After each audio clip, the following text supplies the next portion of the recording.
Connecting the pieces. My name is Jay Johnson.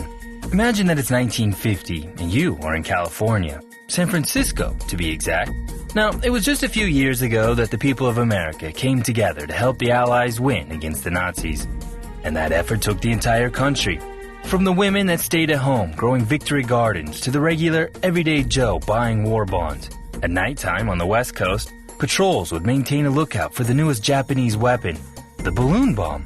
Entire towns would be called out at a moment's notice if a bomb did manage to set off a fire in a distant location. The country was united with a purpose, a cause binding them all. So, with this picture painted in clearer detail, imagine drinking coffee at a cafe, overlooking the picturesque San Francisco Bay and watching the fog roll in. If someone would have told you that it wasn't really fog, but it was a live bioweapons experiment that was being conducted by the U.S. Navy on the citizens of America, you probably wouldn't have believed him. And yet, it was. Sometimes, true is stranger than fiction. The New York Times covered this story in greater depth. Between September 20th and September 27th of 1950, a Navy mine-laying vessel cruised the San Francisco coast and sprayed an aerosol cocktail of two specific microbes, believed to be safe, over the famously foggy city from giant hoses on deck. Researchers also added fluorescent particles of zinc cadmium sulfide to better measure the impact. Now, based on the results from monitoring equipment at 43 locations around the city, the Army determined that San Francisco had received enough of a dose for nearly all of the city's 800,000 residents to inhale at least 5,000 of the particles. But this wasn't the only case. MSN noted in a recent story that in 1965, Army officials secretly released a specific bacteria at Washington's National Airport and its Greyhound bus terminal. More than 130 passengers who had been exposed to the bacteria traveling to 39 cities in 7 states in the 2 weeks following the mock attack. Another incident reported by the Washington Post noted that in 1966, in New York City, military researchers spread a biological agent in the subway system by dropping light bulbs filled with bacteria onto tracks in stations in Midtown Manhattan. The bacteria were carried for miles throughout the subway system.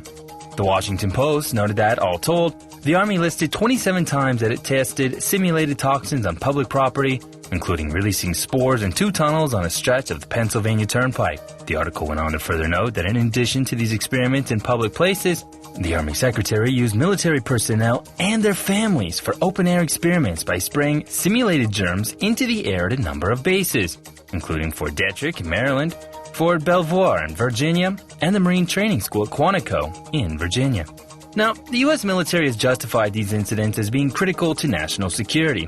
And maybe they are, or were, right. At the time, the world was entering a period of change. It was the beginning of the Cold War. The conflict in Korea was just kicking off, and this was in addition to lesser incidents and lines being drawn all around the world. However, there was still one little problem with all of these tests. They were illegal. Now, in covering this story, an article at Discover magazine noted that the Nuremberg Code was drafted in 1947 following the appalling revelations of human experimentation committed in Nazi concentration camps. The overarching goal of the code was to establish a set of rules for the ethical conduct of research using human subjects, guaranteeing that the rights and welfare of such participants would be protected.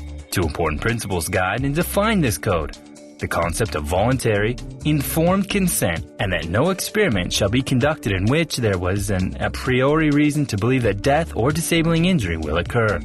And America was signatory to that binding agreement.